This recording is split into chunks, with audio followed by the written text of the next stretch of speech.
Hey Bears, welcome back to Keeping Up with the Bears. Today I'm no longer in Minnesota. I missed Allie too much, so I had to come home. Minnesota just wasn't cutting it for me. It was super cold there, and it snowed. It snowed like 4 inches the other day. So I'm packing. Wait, it snowed? Yeah, like a lot. It's still covering the ground. And you were right outside of Minneapolis, right? Hmm. That's awesome. And your boyfriend turned 21. Yes, he had a big. Bless his heart. Bless his heart. Send prayers for him. We will. Anyways, so today's show is going to be a good time per usual. We have a quick pop culture update. We'll be followed by two very exciting Ma icons we have joining us today. Of course, we have a chat with PSAC and a cool TED Talk. So let's not waste any more time. Let's get right into it. So Allie, the first thing that needs to be addressed is The Bachelorette. Did you watch that yesterday? Yeah, I did. We wanted to play you guys a little segment on what happened with The Bachelorette, but it honestly was just too inappropriate. Like, I don't think it would have flown. Like 120 minutes of just pure secondhand embarrassment. Yes. So it's just no secret that Claire leaves the show. We're just waiting for why and how she leaves. It was basically just the Claire and Dale show the entire time with a little bit of jealousy, competition, and a weird therapy session on the beach. But if you guys watch it for yourself, you guys can go to E! News and watch the video to see how cringe the episode was. Yeah, do you think it's going to be any different from like any other season though? I think she's going to be out of there in like 3 episodes. For real? You really think, like, why? Well, he got out of the car and she was like, "This is the one," and Chris Harrison was like choking. He's like, "We literally have a full season. Like, cut it out, Claire." Yeah, Claire needs to chill out, needless to say. Yeah, so that was bad. But on the bright side, we have some uplifting news. Desi Perkins, my favorite YouTube vlogger and makeup guru, just gave birth to her baby boy this week. After struggling for years with infertility, Desi and her husband, Steven, were able to conceive through IVF and now have a healthy baby boy. And we have a clip for you guys to watch. Desi Perkins is officially a mom. The beauty vlogger and her husband, Steven, have welcomed their first child together, a baby boy. Today's finally the day. I'm like crying because I'm so emotional. I'm so excited. The 33-year-old Desi founder shared a series of videos to her Instagram story while in the hospital before giving birth. I was in pre-labor contractions for the last 2.5 days. Just crazy.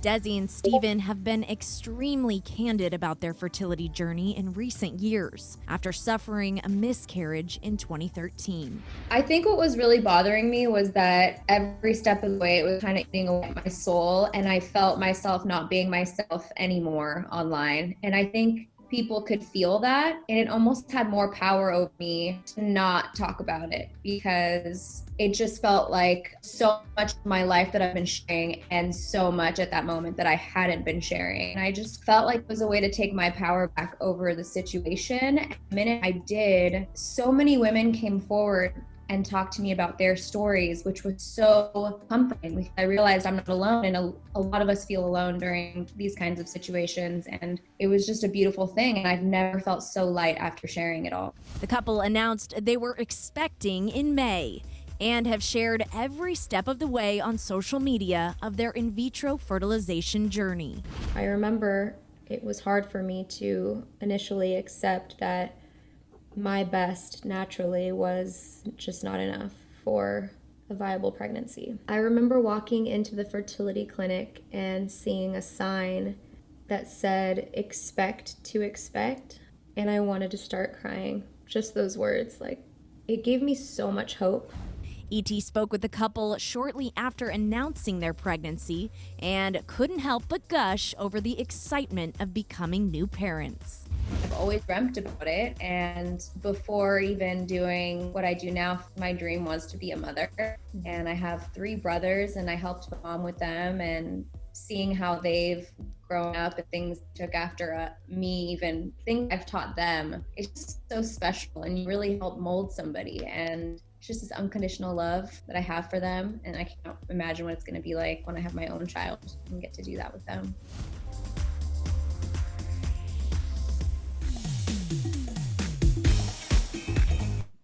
Oh my gosh, that literally makes me so happy. I remember like first following Desi when she was coming out with like the different makeup tutorials, and then she really blew up on like Instagram and TikTok with doing like weekly stuff. So this makes me so happy for them. Like, I oh know. my gosh.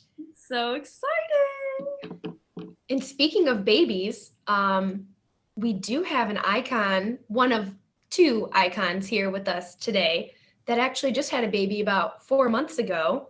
Who? Almond Perry, would you like to introduce yourself to us as one of the Ma icons? So I'd love to. I don't know if I'm a mod icon, but the other things are true. I'm excited to be here today. I appreciate you guys inviting me out, and I have to admit I've learned so much already. I didn't know what ET was. Now I do. Never been on Instagram, but now I know somebody that is on Instagram. And TikTok, I still have no clue what it is, but I've heard it again, and that's motivated me to find out what it is. So it's exciting. I'm excited to be Very here. informative, our show. Yes. Yeah. So, Al, what do you do for the college? I'm the athletic director and director of student life, Madi. Okay. Tell us more about that.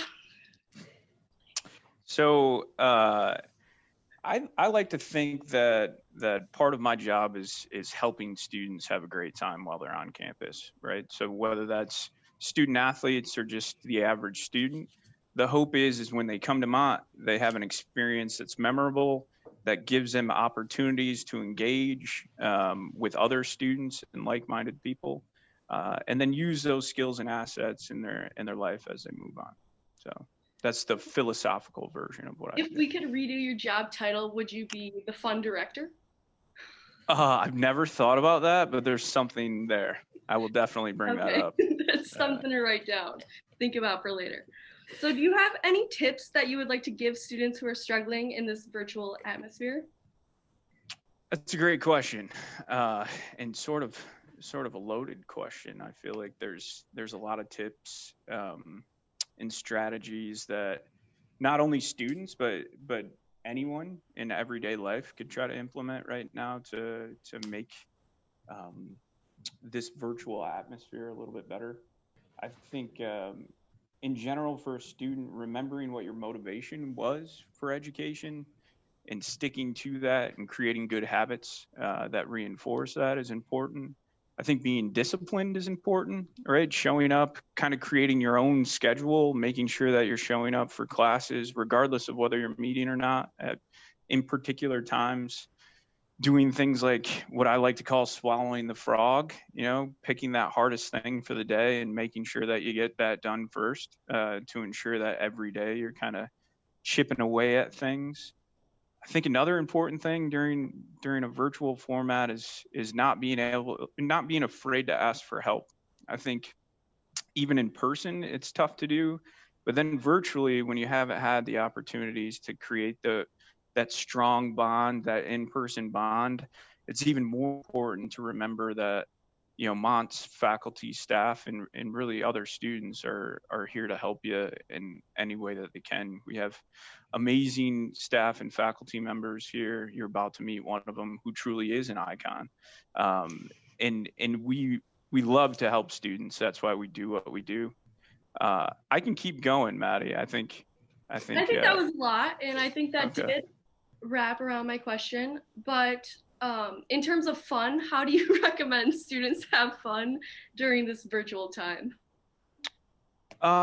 So I think first and foremost, before we get to the fun, I think during this time in which there's a lot of stressors going on and things are virtual, you need to kind of reflect and make sure you're focusing on healthy habits for yourself. So diet, exercise, sleep. And if you're missing those ingredients, I think it's hard to have fun in general in your life, right? Not just right now, but going forward as well. To have fun, I think they should be doing what they're doing if they're watching this, right? They're tuning in, they're finding ways to engage, and they're finding students that are also passionate about engaging and getting involved in campus. Just because we're virtual doesn't mean that we can't, still interact with each other. Awesome. So Maddie, I think we need to make like a Swallow the Frog club. And we tackle the hardest thing each day. We should find out whose quote that is. I'm sure I picked that up from somebody somewhere. Maybe I don't know. Robbie It Piescke. kind of I think it kind of sounds like an Al Perry quote. I think we can just give that to Al. On the other hand, so how can students get involved with athletics? There's a lot of ways to get involved with athletics. I think, the one that everybody thinks about first and foremost is actually actively participating on a team, which we encourage. And if you're an accomplished athlete and want to give college athletics a try, if you go to the athletics page of the website, there's for each one of our 10 varsity sports, there's an opportunity to reach out to a coach and try to get involved that way. We also have club sports. So our club sports, we have men's and women's bowling, men's and women's soccer. We'd love to see people actively engaged in that. But then I think the way to get engaged, at least for people like me that aren't that athletic, is just simply becoming a fan. So we have we'll be live streaming all of our games through YouTube. We have this huddle technology that allows us to live stream all of our indoor sports. Our outdoor sports are being live streamed on Periscope right now. Don't ask me what that is. I have no idea, but we have a great athletics staff that's made all that happen. You can also follow our esports team on Twitch. I also don't know what that is, but it's a big thing, and they compete every Tuesday.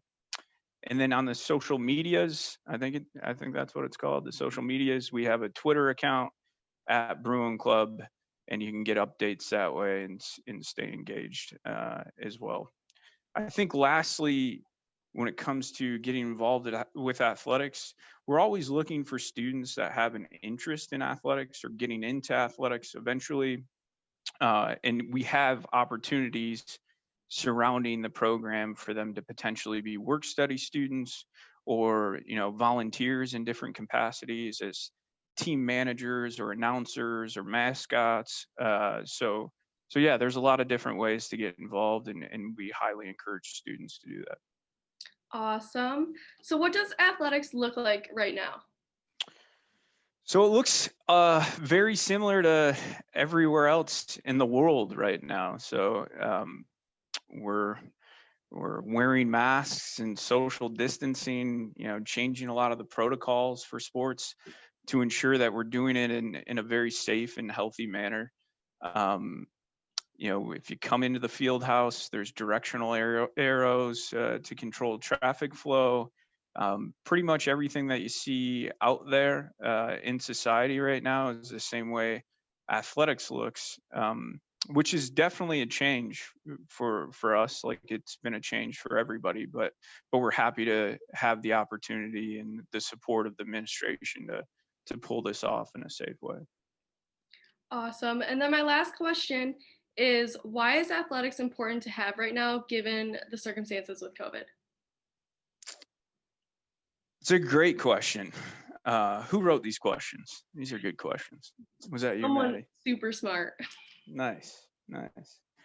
So, and this is a question that I've got a lot, right? I think first and foremost for me, I think about our student athletes. So our student athletes have dedicated their entire lives up until this point to a specific craft, which is their sport. And that sport has become a mental, physical, and emotional outlet for them. And it's incredibly therapeutic, right? So I think it's important for our student athletes' mental health that we find ways to engage in athletics safely to ensure that they can continue down that path they've created for themselves.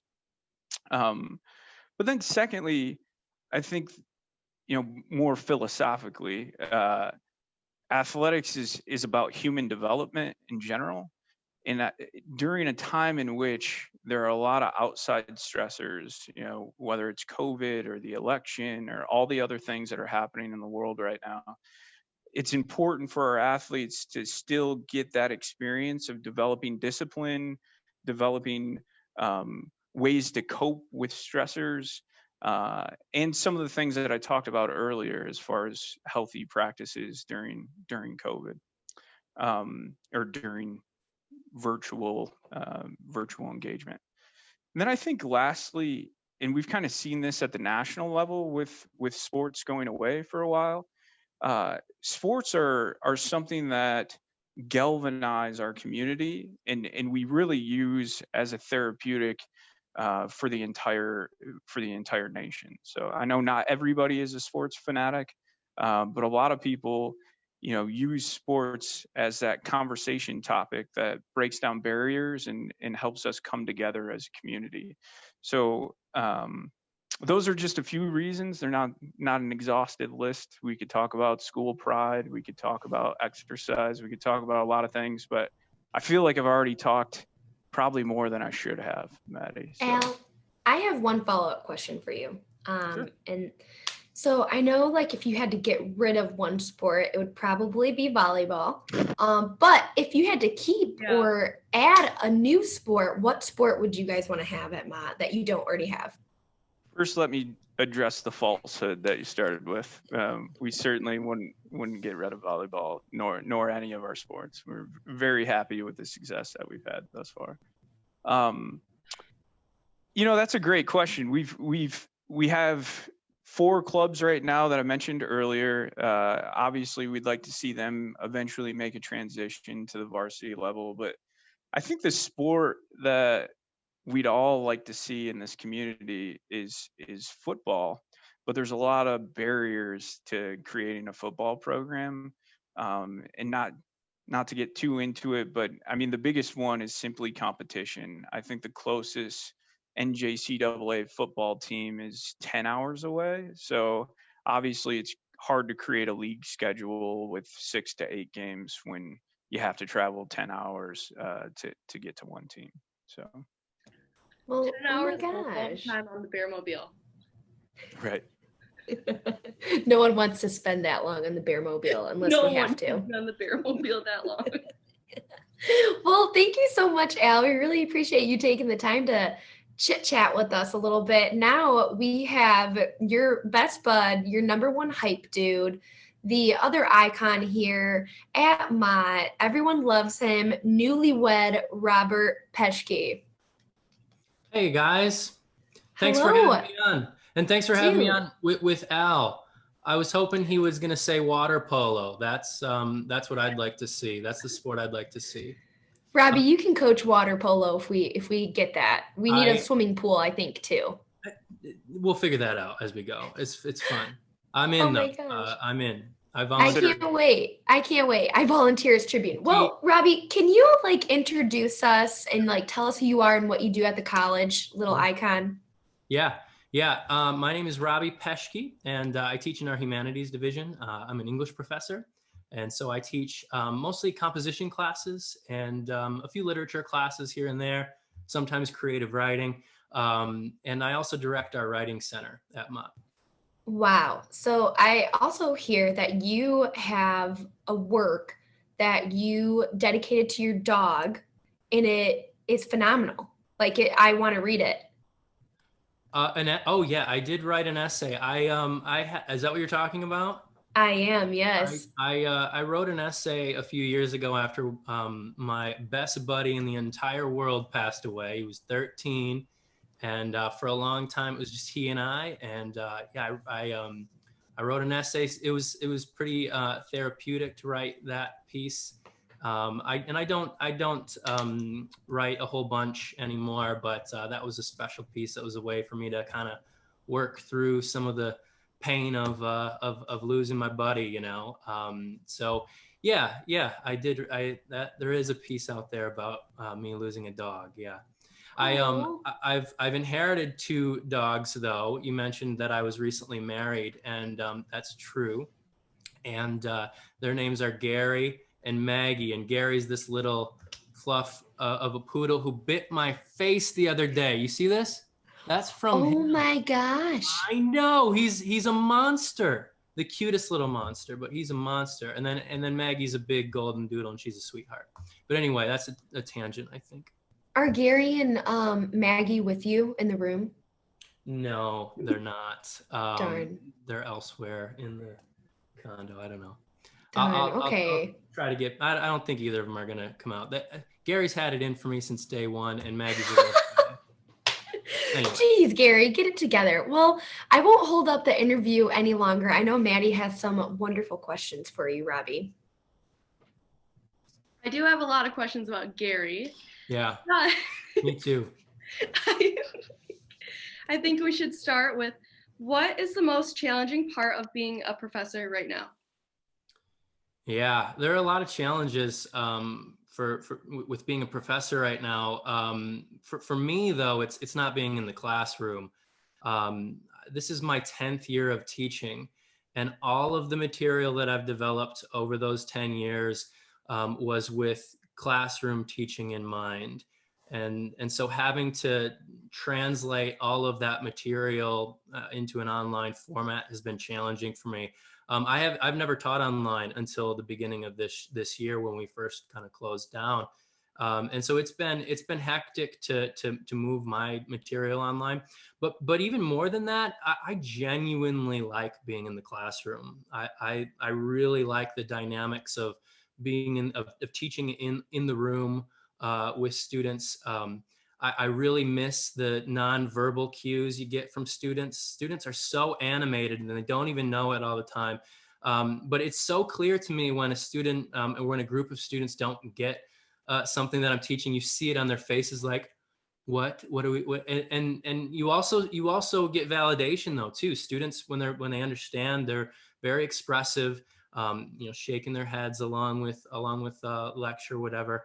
And so I really miss that, and just being in the room I really miss that. So that's been a challenge to not be in the room. Going off that, what are some tips that you would like to give students who are struggling in this virtual atmosphere? Yeah, I have a bunch of them. I'd say though to take a breath. It's all going to be okay. Your teachers care about you. There's a lot of support. Like Al said earlier, take advantage of the help that's available to you out there. Al stole another really good answer to this question, which is to give yourself a schedule. It can be very stressful to try to manage a bunch of classes that aren't necessarily meeting on campus. For me, that's difficult for me too. I end up teaching all of my classes all day, every day right now, and that's stressful. And so really establishing a schedule for yourself will I think limit some of that stress. And yeah, take care of yourself, get some sleep, drink some water, and take a deep breath, and know that everybody at Mott cares about you. We want to see you succeed. Your success is our success, and there's a lot of people here who can help. Awesome. In regard to midterms coming up quickly on us, what are the best studying tips that you can give to students? Give yourself time and space. Force yourself to sit down, read through your notes, work with somebody else if you can. I'm a pretty outgoing person. I'm pretty social. I like talking with people. And I tend to learn a lot from doing that, from talking with others. And that's a study tip. I think that's not often suggested, but yeah, talking it out with somebody else from class, getting a group together, perhaps a group from your discipline or a student life group, chat it out with others. I think for me anyway, that's one big way that I've learned in the past. But yeah, be deliberate. Force yourself to sit down and actually do it. Awesome. Lastly, with the help of PSAC, we've been gathering a little bit of student feedback, and some students have been voicing their concerns that their professor has not been communicating enough with them. What advice would you give to these students to address that issue? Well, Students should know that faculty members are contractually obligated to communicate with you. So know that. Know that, you know, it's relative communication enough. What does that mean? I would ask, and know that, reaching out to your professors. The professors I know care deeply about their students, and they're also human too. It's easy to forget that there's a human on the other end of this, especially when we're locked down, we're in our homes, we're not in the classroom together, and so I think everybody can use a healthy dose of grace throughout this time, but also students should expect their professors to get back to them. So keep reaching out. If they don't respond to an email, it might not have been deliberate that they didn't email you back. Just email them again. Email them early. When you have questions on an assignment, email them right away, or communicate with them through Canvas or whatever they've set up to communicate with you, and email early and often. They will get back to you. They should get back to you. Contractually obligated to get back to you. And if they don't right away, it's not because they don't care. They do care about you. And if that all doesn't work, ask Al Perry. Contact Al Perry, and he'll help you out. Okay. And we're gonna contact everyone. If you want to write a love letter, contact Robbie Piescke, because he can help you craft that beautiful love letter that you would write to your significant other, or someone who you want to be your significant other. And speaking of significant others, Robbie, you were just married in a beautiful ceremony, might I add. If Robbie's comfortable enough, I can maybe drop his Instagram handle in here when we post the edited show, and you can look at all the beautiful photos. But we are going to play a not so newlywed game with Al Perry and Robbie. So pretty much you guys can use, if you have a blank sheet of paper and pen, you're probably going to need that, because we're going to ask your other person, and you're going to hold up the answer that they're thinking about you. Okay. So we have some funny questions that we're going to be asking you, and you guys have to pretend like you guys are each other's spouse. Like you guys are together, but you guys aren't together because you're friends. I've often imagined us as spouses, so it's fun. Likewise, this should be very easy. Yeah. Okay. Maddie has all the questions, so we might be bouncing off each other a little bit. So Maddie, would you like to go ahead and describe the first question? The first question is, describe your spouse in one word. All right, take the time to write it. And Al, because your name begins with A, and in the alphabet that coincidentally comes first, you're gonna answer for Robbie first. Okay, so describe Robbie in one word. Are you ready to hold your answer up? But first, Robbie, you have to answer what Al thinks about you. Oh, okay. So okay. Yeah. I'm piecing it together. Okay. So I'm not writing anything right now, right? I'm just talking. So you're going to describe what you think Robbie is in one word, but Robbie has to try to guess what you said. Okay. All right. Hold on. And then we're holding it up at the same time? No, you're going to hold yours up first because he's answering. Okay. Okay.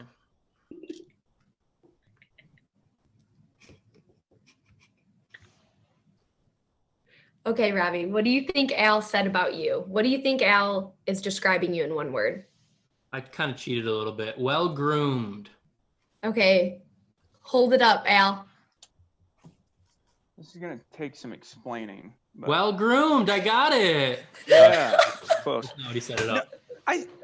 So I use the word everything, right? Because when I think about Robbie, not only is he well-groomed, but he's articulate, he's thoughtful, he's sensitive. He's basically everything that I'd like to be. And that's the one word that comes to mind. Oh my gosh, that was beautiful. That was touching. I might be crying. I'm blushing. This is a great game. I love this game. I have tears. Okay, so now the opposite. So, Robbie, you guessed for Al. Now, Robbie, you have to guess what Al said about you. Or no, is that the opposite? I'm confusing myself. Yeah, it's the opposite. What I think of Al, and he has to guess what I'm gonna write down about him, right? Yeah, I knew you were sharp. Yeah, you guys got it. Okay.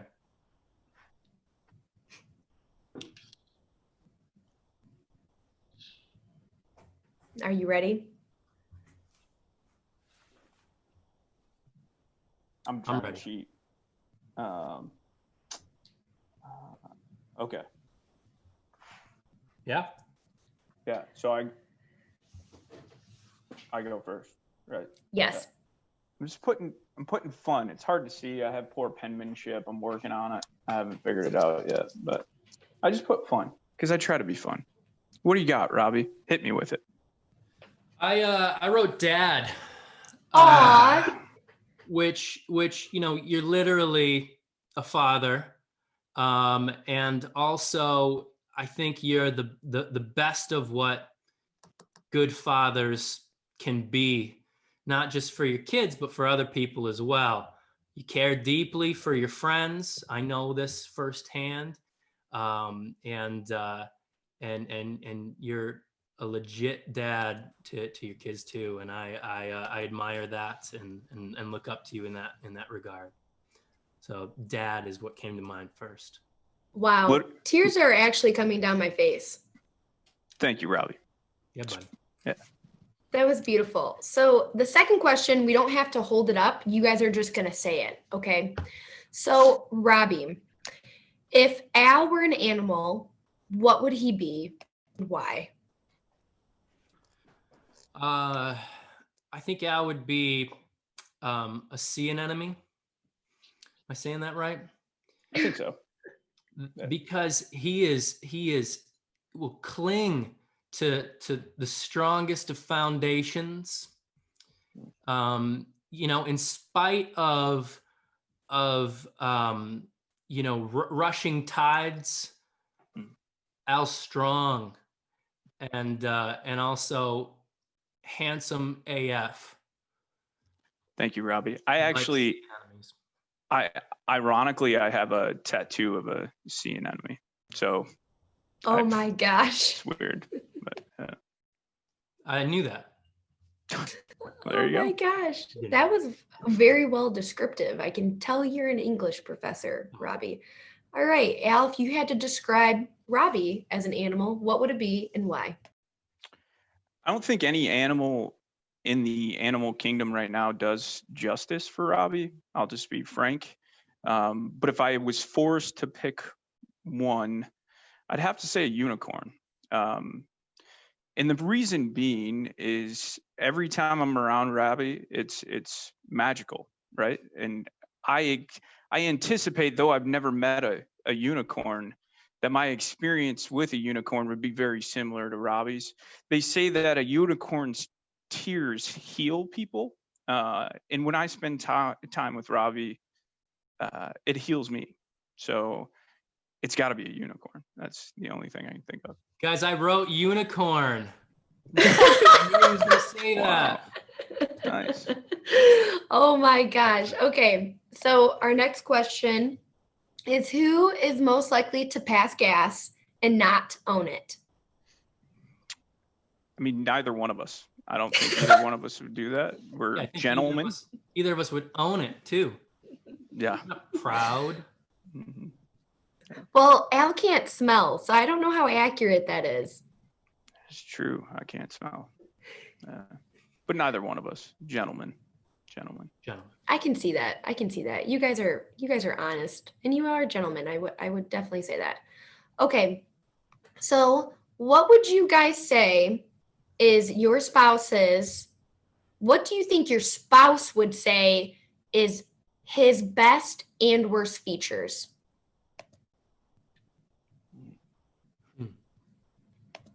So what would your spouse say is his best or worst features? So, I mean, sorry. Go ahead, Robbie. No, absolutely. I was going to just clarifying. I'm saying what Al. I'm Yes. overthinking this. Yes, no, you got it. What would Al say about himself? Correct. All right. So I'll go ahead and take a stab at this first. I think Robbie would say his compassion, right? Because compassion can be a double-edged sword, and I've never met somebody so giving of not only their time but their attention and their care for other people. So I think sometimes, and I don't want to speak for you, Robbie, but I can imagine a scenario in which you might overextend that compassion to somebody. So that's my answer. Wow, buddy. Thanks for saying that. That was touching. Yeah. I think that Al would say his best feature is his golf swing. Let me explain. Because Al is very humble, unreasonably so. He would say something like that to deflect how dope he really is. But he does have a really great golf swing though too. So there's that. It's the first lie I've ever heard you tell. Oh my gosh, get out of here. Okay, so we're on to our last two questions. So would you clip their toenails if they asked? Without a doubt.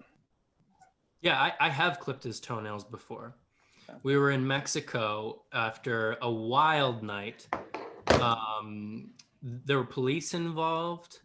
There were all kinds of trouble. There's all kinds of trouble, and it ended with me in the bathtub clipping his toenails. It's actually the same night that I got the sea anemone tattoo. Bring it all back full circle. Wow. It was good. That was great, guys. And the last question: who is the better catch, you or your spouse? Robbie. Oh, Al, for sure. No, not even debatable. Sure. Yeah. No question. Oh my gosh. Well, you guys, this was seriously awesome. Thank you guys so much for taking the time to come on and chat with us. Remember, students, if you have any questions about athletics or wanting to get involved, email al.perry@mcc.edu. If you want to learn how to write a love letter, if you want to see pictures of Maggie and Gary, you will email robert.piescke@mcc.edu. And we love you guys. Thank you guys so much. Yeah, this was a lot of fun. Pleasure. Thanks, Allie. Thank you. Bye.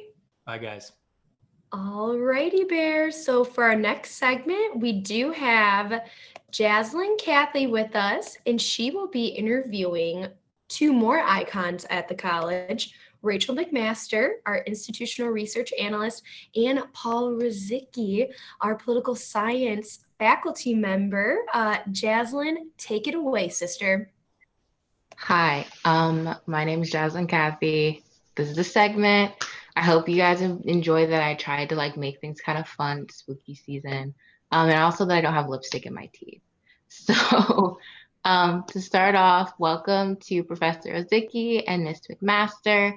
Thank you for being here today and answering some questions that I have about voting. The election is 12 days away, so we want to try to get students encouraged to go out there and vote.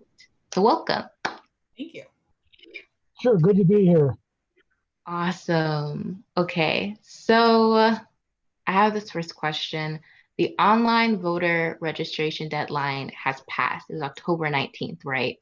That's right. But I know that Michigan allows us to register through Election Day. So how do I do that? How do I register without the internet? At this point, you need to go to your either city clerk or county clerk or township office to register before Election Day. And you can do it right up until Election Day itself. And actually, if you go to one of those officers, in most cases, you can vote right after you register. And I would encourage folks to get out there early, cast your ballots. Again, it's a strange year for all kind of reasons, election-wise. The turnout is going to be enormous. The absentee ballots look like they're running way ahead of any other year we've ever had. And clearly, it's probably the most consequential election we've had, at least in the last half century or maybe 100 years or so. So even though that deadline is passed, if you're not registered, you can still go to again, your city clerk, your county clerk, your township office, get registered. And at that point, in most cases, you can vote there as well and take care of it all at one time. Right. Follow-up question. Where do I find that information of where my city clerk or county clerk is? What do you like? Do I go Secretary of State? Is there a specific website I can go to, or? I would go to the website for your city. If you stay at the city of Flint, it's in the city hall. The county clerk, of course, is in the county building, which is right across from the city hall. The township offices, again, I go to the website for your township, and you can register there as well. They'll give you the address and location. There are 17 different townships in Genesee County. Right.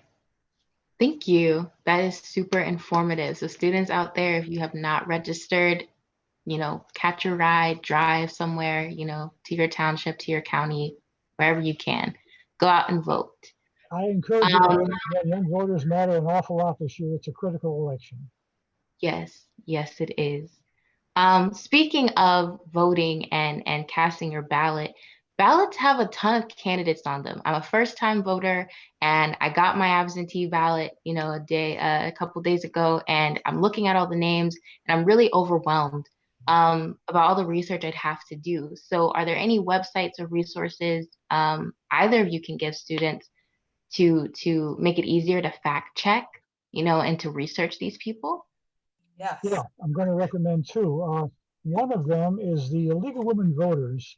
If you go to vote411.org, there you can pull up a sample ballot. They often interview the candidates. You can find backgrounds about the candidates, see if you're registered, and do a lot of other things as well.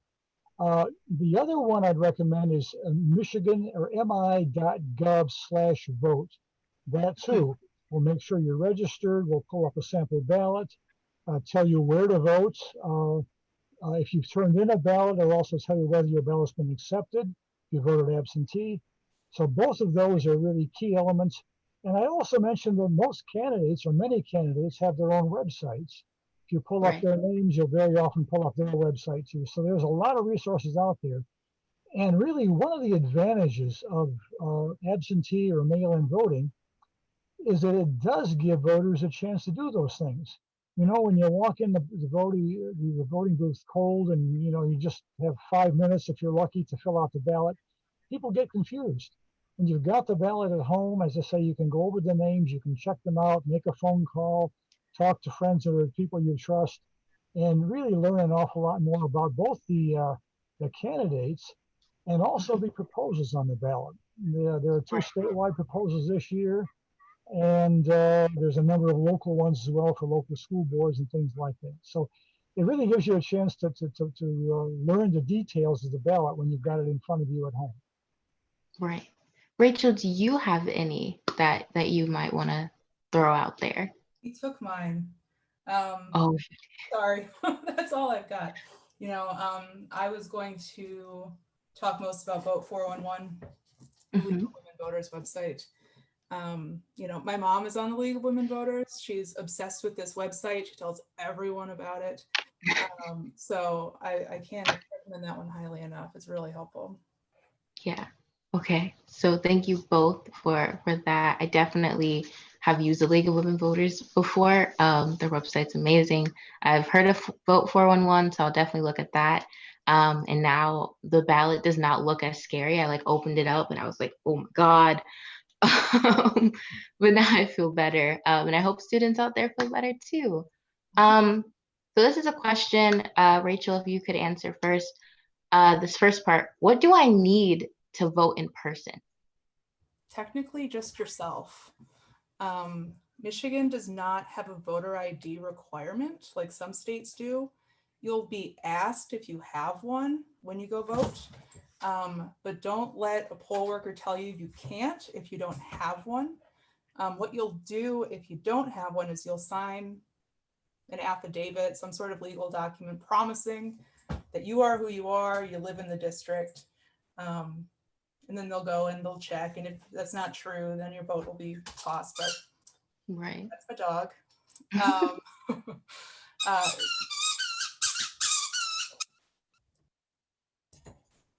All right, she's leaving. We're good. So yes, you just need yourself. Make sure you take a mask in these important times. But otherwise, yeah, don't let anyone turn you away just because you don't have an ID. Yeah. Okay. Professor ROZYCKI, the second part of this question. Oh, I lost my place.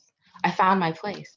How do I know? Well, actually, I kind of already asked this. How do I know where to go? But you have already given a lot of information on that, where you can go, county clerk, city clerk. So I guess I don't have to ask that one. Yeah, those websites that were mentioned will tell you where your voting place is, if you're going in person. But also mentioned, by the way, if you're voting absentee, this year it's going to be obviously bigger than most. There are absentee voter drop boxes all over the town. There's a long list. I won't take time to read them right now, but they're at City Hall, most fire stations, a variety of churches around town, among other places, allow you to drop off your ballot. And the advice right now, since we're now past the 19th, is that if you're voting absentee, it's probably not wise to mail it at this point. I mean, we've got 11 days left, but just to be safe, you're probably better off dropping it off in one of the absentee voter drop boxes. And as I say, there's a good many of those around the city and around the county. Or you can drop them off at your county clerk, your city clerk, township office as well.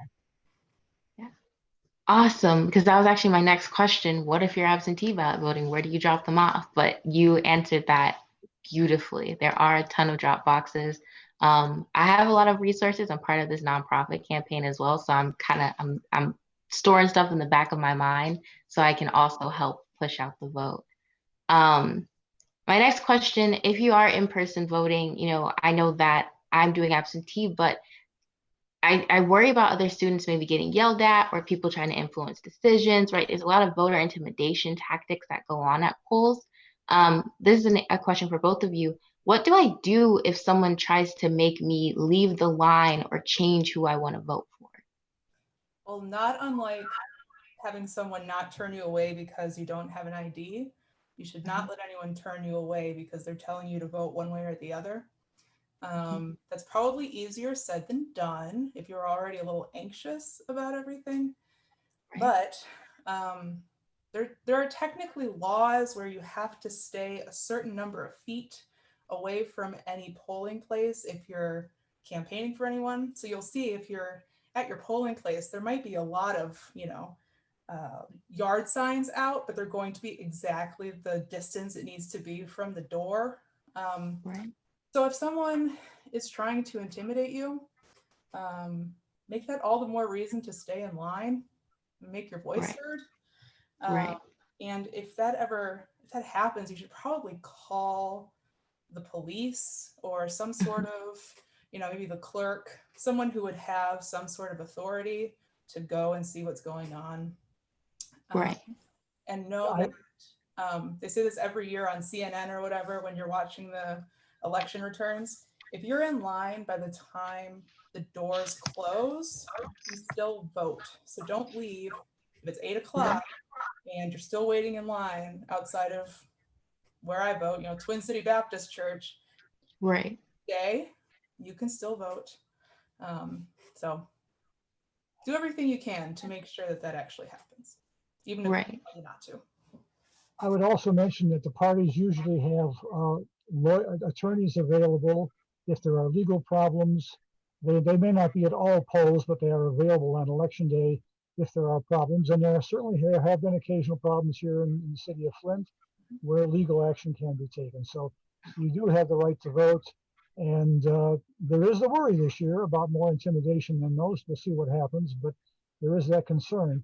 But there are attorneys available if legal action is necessary. A follow-up question to this, because you definitely hit the nail on the head. There is a worry of so much voter intimidation. We've already seen that there are people showing up with guns, at the polls. What should we do about that? How do we how do we stay in line when there are people with dangerous weapons? Well, for what it's worth, that is also now illegal. Just in the Okay. last couple days, Secretary of State JAZLYNNE Benson made that a law, or at least some sort of legal declaration, that guns are not allowed in polling places this year, which is a good thing. I don't think it's controversial. I think that's a good thing. So I think the same recommendation applies. Make sure that it's known that that's the case with the police, the lawyers, the clerk, whatever, to try to help others in line behind you. Right. You know, it's worth mentioning also, I was going to say, it's worth mentioning also that many polling places are in schools, churches, or other places where guns are normally not allowed anyhow. That's another barrier. But yeah, the Secretary of State's made her ruling, but some local sheriffs have suggested they might not enforce that. So, but again, the bottom line is you got the right to vote. And if there's any problem, there are attorneys who can handle that and take action if necessary. Right. Okay, thank you. That definitely feels a lot better to hear. So I have a question, and I feel like a lot of students have this question. Does my vote really count? I'm only one person, and I kind of feel like I don't know why my vote specifically would matter, and there are so many other people that are voting anyway. Let me give you some data. I'm the data person on campus. I run all the numbers. I own the numbers. I'm also a political scientist, so that makes me kind of ideal here. But in 2016, 10,614 votes separated Donald Trump and Hillary Clinton. For reference, in any given year in the last 5 years or so, there's about 10,000 students at Mott. The difference was that small. So on that sense, your vote is extremely important. On the other hand, you mentioned earlier, your ballot's super long. I counted 26 non-presidential races on my ballot in Grand Blanc.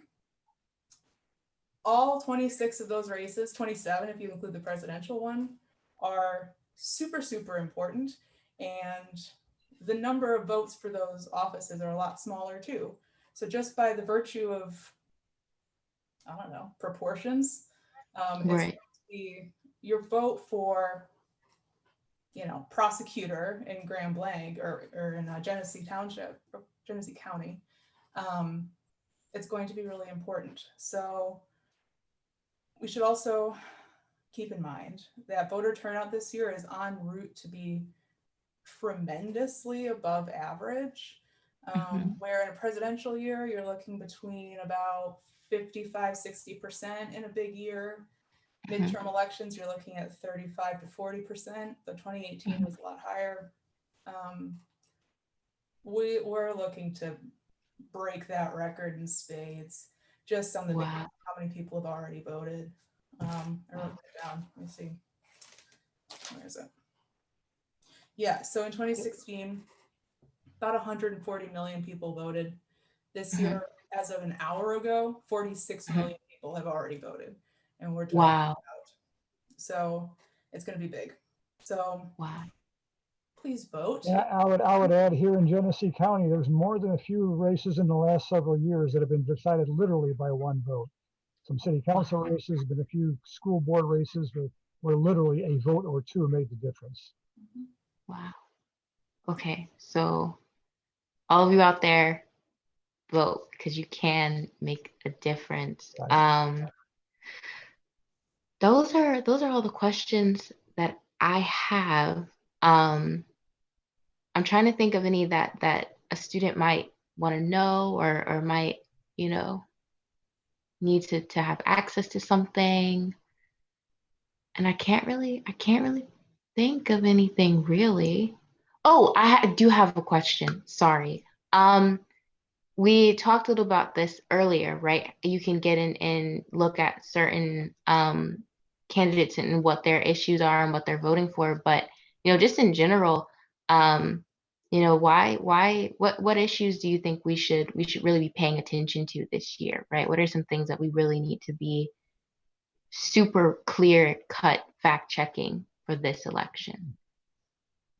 Well, that's, 2020 is just weird, right? In every sense, it's been weird. Generally, going into presidential elections, the sort of proxy issue that defines the way that candidates are perceived is the economy. Everything is based on the economy, how the economy is functioning. Obviously still important this year, even more so probably. But there are a couple other issues that sort of layer on top of that, that your candidate should be able to have an answer on at the presidential level at least, and at the Senate and House level too. So obviously the coronavirus, which ties into healthcare, how will they ensure that everyone in their district has access to the healthcare they need, especially in a time when there's this deadly virus? There's also these issues of race and equity. That's always an issue. It seems like it's more of an issue this year. And like I said, every candidate should be able to answer some of these big questions. Tonight there's a debate, the last presidential debate. You should listen for some of those. I think all of those are on the docket, as well as foreign policy, which is always important as well. So those would kind of be the big ones. This year it's different in that it's not just the economy that's dividing the two candidates. It's so much more than that. Right. Professor ROZYCKI? And I would add just one last, I agree with all of that. I'd add one last thing, that the one key thing overriding all of this is, are we going to trust the system? I mean, there's so much distrust in every institution, whether it's the White House, the Congress, the courts, the media, a lot of other. I think that one key element is, when we come out of all this, will there be any kind of restored trust in the system? And you see that really in Flint here after the water crisis, where even after we fix the pipes, the distrust is going to be there for a long time. That's a key issue.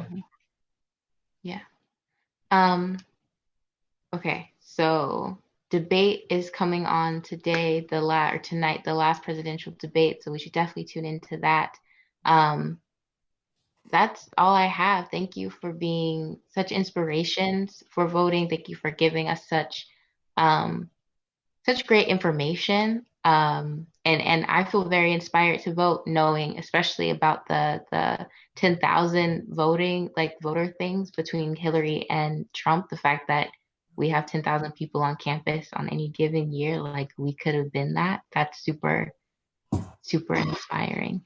Any last things that you want to say to students? Anything at all? Just be sure to get out and vote. That's the key thing. We still got 11 days to go, and young voters often don't turn out as well as other groups, but this year could be different. Yep. Yeah. All elections are important. I'm never going to be one to not advocate paying attention to your elections, even when it's like two people on the ballot and one of them's a dog catcher, right? Like, they're very important regardless. This year feels so much more important. Yes. There is a lot on the line, and just keep an eye out. It can be overwhelming. I know I find myself attached to the news, and it makes me angry and frustrated, but it is important to understand the gravity of it all. So have a good 11 days. Hey, Paul and Rachel, I turned into Al Perry. Actually, my computer died, so I have to use Al's computer. But it's me, Allie. It is I. I have a quick question for you guys, kind of like a follow-up. Have you guys volunteered at the polls as poll workers before, or do you suggest like people volunteer at the polls this year at all? I had intended to, and then I had a health issue come up where now I cannot. So if someone wants to take my place, that would be great. I volunteer as tribute. There you go. it's yours. How did you guys do that? There's a great need this year, especially for more poll workers, especially. So with the COVID virus out there, if students are available and willing, it's a great way to see democracy in action. And I worked with a lot of the poll workers over the years through the city clerk. So just get in touch with your clerk; they would know. Okay, cool. We'll put Genesee County, like all the well, there's different clerks for each city, correct? Yes. There are. Okay, cool. So we can, what we'll do when we post this video in the description in YouTube, you guys just look for what city you live in, and we'll have that clerk's contact. So if you guys want to get out and volunteer at the polls, you'll be able to contact that individual. Yeah. Great. All right, Awesome. Paul. So thank you guys so much. Jazz, thank you Welcome. so much for getting them here and everything. So you guys have a great rest of your day and a great weekend. You too. Yay, thank you. Have a good day. Bye. Peace and love. All right, Bears. So again, this is Allie on Al's computer. We would love for you guys to stick around. We do have the game show coming up right meow. So Sabrina, if you would like to go ahead and take it away, sister, with this game show, we love it. All right, guys. So this is our game show. So the special host we have today that is going to be answering these questions is Grace. So Grace, whenever you're ready. Hey. All right. So we have a couple questions for you, Grace. Are you ready? Alrighty. Oh yeah, I am. Awesome. All right. So on Friday, October 16th, global COVID-19 cases surged by a one-day record of how many cases? 100,000, 200,000, 300,000, 400,000, or 500,000? I'd have to say 400,000. You are correct. Good job, Grace. All right. So next Sweet. question. Home Improvement actor Zachary Ty Bryan was arrested on assault charges in Oregon. What character did he play on the show? Did he play Brad, Mark, Al, or Randy? I've never watched this show, but I'm gonna have to go with, is it Al?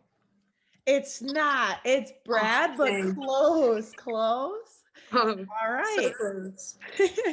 So, when he was 15 years old, this singer became the first singer to have 7 songs from a debut album on the Billboard Hot 100.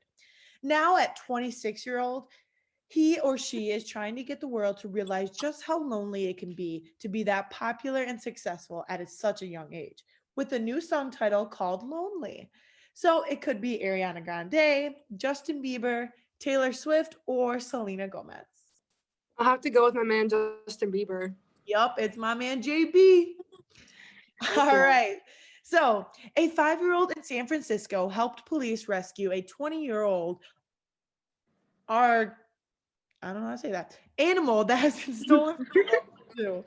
Made popular in the 2005 film Madagascar, the animal's name is King and likes to move it. So is this the hippo, the lemur, the zebra, the lion, or the giraffe? Definitely the lemur. Yup. Okay. So the happiest place on earth just announced mass layoffs in response to the down tourism market. I'm not even sure how a mouse can film under unemployment, but maybe Toodles can help him. That's a Clubhouse joke. I've got a 4-year-old. The show was on 18 hours a day. Wow, Sabrina. Wow. Sabrina doesn't have a 4-year-old. I don't know what she was reading. Sorry. But obviously I can tell she's not looking at the questions before she asks them. Sorry, disclaimer, I do not have a 4-year-old. So who cut the jobs and how many people? Universal Studios, 15,000, Six Flags, 22,000, or Walt Disney World with 28,000?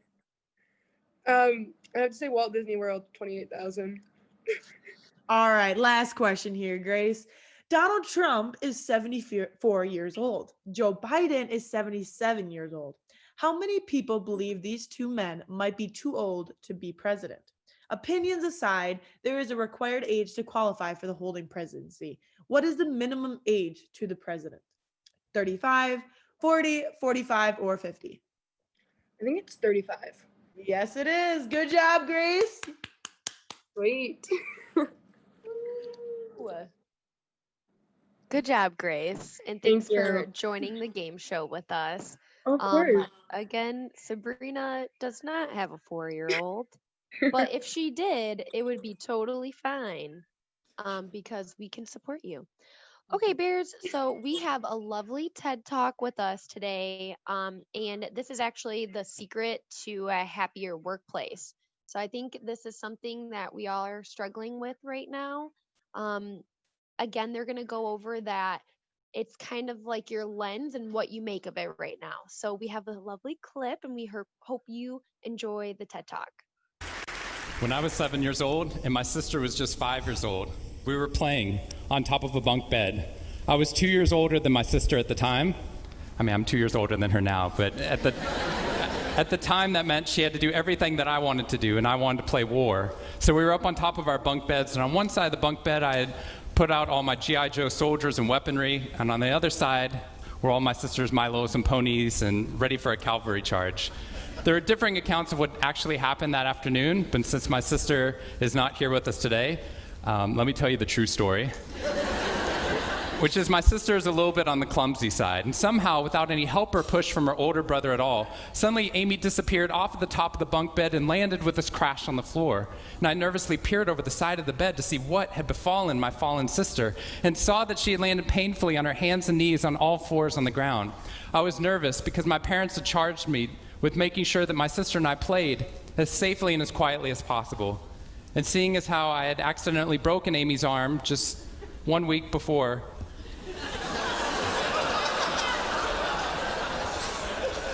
heroically pushing her out of the way of an oncoming imaginary sniper bullet, for which I have yet to be thanked. I was trying as hard as I could. She didn't even see it coming. I was trying as hard as I could to be on my best behavior, and I saw my sister's face this wail of pain and suffering and surprise, threatening to erupt from her mouth and threatening to wake my parents from the long winter's nap for which they had settled. So I did the only thing my little frantic 7-year-old brain could think to do to avert this tragedy. If you have children, you've seen this hundreds of times before. I said, Amy, wait, don't cry, don't cry. Did you see how you landed? No human lands on all fours like that. Amy, I think this means you're a unicorn. Now that was cheating, because there's nothing in the world my sister would want more than not to be Amy the hurt 5-year-old little sister, but Amy the special unicorn. Of course, this was an option that was open to her brain at no point in the past, and you could see on my poor, manipulated sister's face conflict, as her little brain attempted to devote resources to feeling the pain and suffering surprise she just experienced, or contemplating her newfound identity as a unicorn.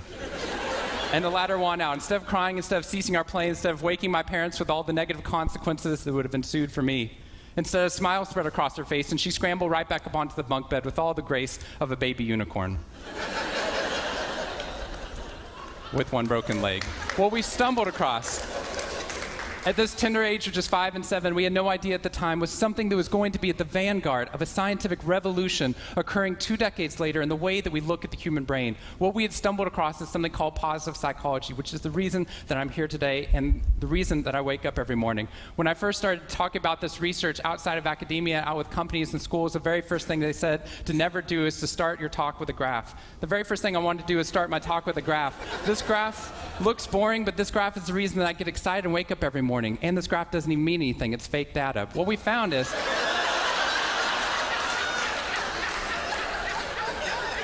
if I got this data back studying you here in the room, I would be thrilled, because there's very clearly a trend that's going on there, and that means that I can get published, which is all that really matters. The fact that there's one weird red dot that's up above the curve, there's one weird in the room, you know who you are, I saw you earlier. That's no problem. That's no problem, as most of you know, because I can just delete that dot. I can delete that dot because that's clearly a measurement error, and we know that's a measurement error because it's messing up my data. So one of the very first things that we teach people in economics and statistics and business and psychology courses is how, in a statistically valid way, do we eliminate the weirdos? How do we eliminate the outliers? So that we can find the line of best fit, which is fantastic if I'm trying to find out how many Advil the average person should be taking, too. But if I'm interested in potential, if I'm interested in your potential, or for happiness, or productivity, or energy, or creativity, what we're doing is we're creating the cult of the average with science. If I ask a question like, how fast can a child learn how to read in a classroom? Scientists change the answer to, how fast does the average child learn how to read in that classroom? And then we tailor the class right towards the average. Now, if you fall below the average on this curve, then psychologists get thrilled, because that means you're either depressed, or you have a disorder, or hopefully both. We're hoping for both because our business model is if you come into a therapy session with one problem, we want to make sure you leave knowing you have 10. So you'll keep coming back over and over again. We'll go back into your childhood if necessary, but eventually what we want to do is to make you normal again. But normal is merely average. And what I posit and what positive psychology posits is that if we study what is merely average, we will remain merely average. Then instead of deleting those positive outliers, what I intentionally do is come into a population like this one and says why. Why is it that some of you are so high above the curve in terms of your intellectual ability, athletic ability, musical ability, creativity, energy levels, your resiliency in the face of challenge, your sense of humor? Whatever it is, instead of deleting you, what I want to do is study you. Because maybe we can glean information, not just how to move people up to the average, but how we can move the entire average up at our companies and schools worldwide. The reason this graph is important to me is when I turn on the news, it seems like the majority of the information is not positive. In fact, it's negative. Most of it's about murder, corruption, diseases, natural disasters, and very quickly, my brain starts to think that's the accurate ratio of negative to positive in the world. What that's doing is creating something called the medical school syndrome, which if you know people who have been to medical school during the first year of medical training, as you read through a list of all the symptoms and diseases that could happen, suddenly you realize you have all of them. I have a brother-in-law named Bobo, which is a whole nother story. Bobo married Amy the unicorn. Bobo called me on the phone from Yale Medical School. And Bobo said, "Sean, I have leprosy." Which even at Yale is extraordinarily rare. But I had no idea how to console poor Bobo because he had just gotten over an entire week of menopause. See, what we're finding is not necessarily the reality that shapes us, but the lens through which your brain views the world that shapes your reality. And if we can change the lens, not only can we change your happiness, we can change every single educational and business outcome at the same time. When I applied to Harvard, I applied on a dare. I didn't expect to get in, and my family had no money for college. When I got a military scholarship 2 weeks later, they allowed me to go. Suddenly, something that wasn't even a possibility became a reality. When I went there, I assumed everyone else would see it as a privilege as well, that they'd be excited to be there. Even if you're in a classroom full of people smarter than you, you'd be happy just to be in that classroom, which is what I felt. But what I found there is while some people experienced that, when I graduated after my 4 years and then spent the next 8 years living in the dorms with the students, Harvard asked me to. Wasn't that guy. But what happened... I was an officer of Harvard to counsel students through the difficult 4 years, and what I found in my research and my teaching is that these students, no matter how happy they were with their original success of getting into the school, 2 weeks later their brains were focused not on the privilege of being there, nor on their philosophy or their physics. Their brain was focused on the competition, the workload, the hassles, the stresses, the complaints. When I first went in there, I walked into the freshman dining hall, which is where my friends from Waco, Texas, which is where I grew up, I know some of you have heard of it. When they come to visit me, they look around, they say, this freshman dining hall looks like something out of Hogwarts from the movie Harry Potter, which it does. This is Hogwarts from the movie Harry Potter, and that's Harvard. And when they see this, they say, Sean, why do you waste your time studying happiness at Harvard? Seriously, what does a Harvard student possibly have to be unhappy about? Embedded within that question is the key to understanding the science of happiness. Because what that question assumes is that our external world is predictive of our happiness levels. When in reality, if I know everything about your external world, I can only predict 10% of your long-term happiness. 90% of your long-term happiness is predicted not by the external world, but by the way your brain processes the world. And if we change it, if we change our formula for happiness and success, what we can do is change the way that we can then affect reality. What we found is that only 25% of job successes are predicted by IQ. 75% of job successes are predicted by your optimism levels, your social support, and your ability to see stress as a challenge instead of as a threat. I talked to a boarding school up in New England, probably the most prestigious boarding school, and they said, we already know that. So every year, instead of just teaching our students, we also have a wellness week, and we're so excited. Monday night, we have the world's leading expert coming in to speak about adolescent depression. Tuesday night is school violence and bullying. Wednesday night's eating disorders. Thursday night is illicit drug use. And Friday night, we're trying to decide between risky sex or happiness. I said that's most people's Friday nights.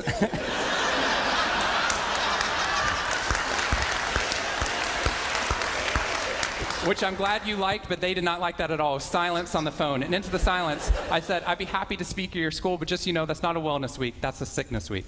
What you've done is you've outlined all the negative things that can happen, but not talked about the positive. The absence of disease is not health. Here's how we get to health. We need to reverse the formula for happiness and success. In the past 3 years, I've traveled to 45 different countries, working with schools and companies in the midst of an economic downturn. And what I found is that most companies and schools follow a formula for success, which is this. If I work harder, I'll be more successful. And if I'm more successful, then I'll be happier. That undergirds most of our parenting styles, our managing styles, the way that we motivate our behavior. And the problem is, it's scientifically broken and backwards for two reasons.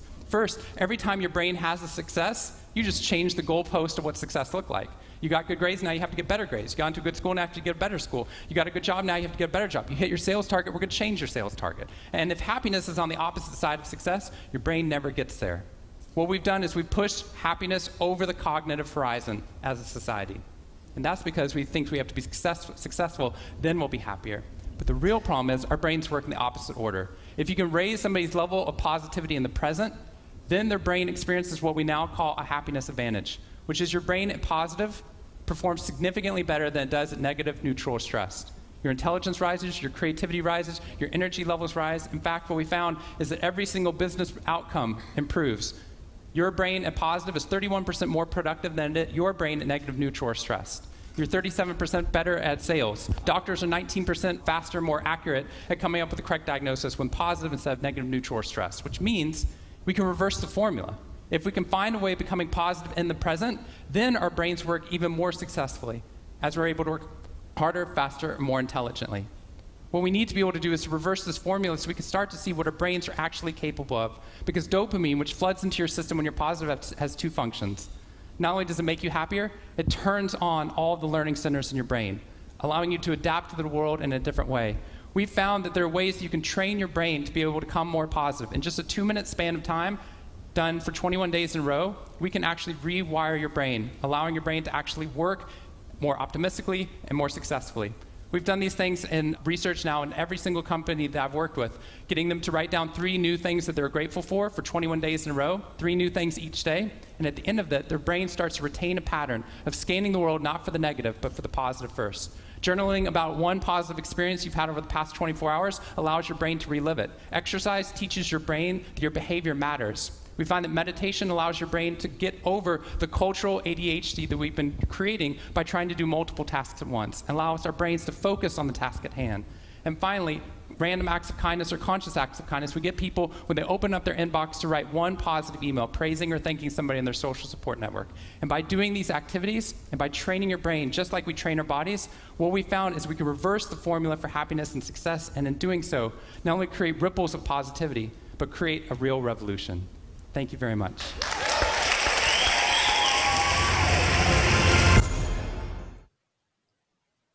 Alrighty, Bears. So that was one of the best TED Talks I think that I've ever personally watched, because of very important things, that what your happiness is truly what you make of it. So instead of the typical, like, you work hard, you're going to be successful, and therefore you're going to be happy, there's actually a different pipeline, and it's the lens that you have looking out to the world. So if you try to be happy, if you give back gratitude, you do random acts of kindness, you meditate, and you exercise here and there, you're going to change the outlook on your life. So Bears, especially in this virtual world and atmosphere, we're not seeing our friends as much as we used to. We're not able to get out, go interact with others like we used to. We're not able to go out and look at a football game and go see a soccer game like we used to. We got to try to change our mindset and make it the best that we can. And I know that is challenging and it's not as easy as it sounds, but again, life is what you make it. So try to change your perspective, change your outlook, and hopefully things will go up from there. We hope you enjoyed the show today. Stay tuned for next week. We're going to be talking about healthy tips, healthy strategies, and dive into a little bit of COVID and how it's been increasing significantly in Genesee County over the past couple weeks. So I love you, Bears. Keep grinding, stay strong, and stay healthy. Thank you guys so much for tuning in.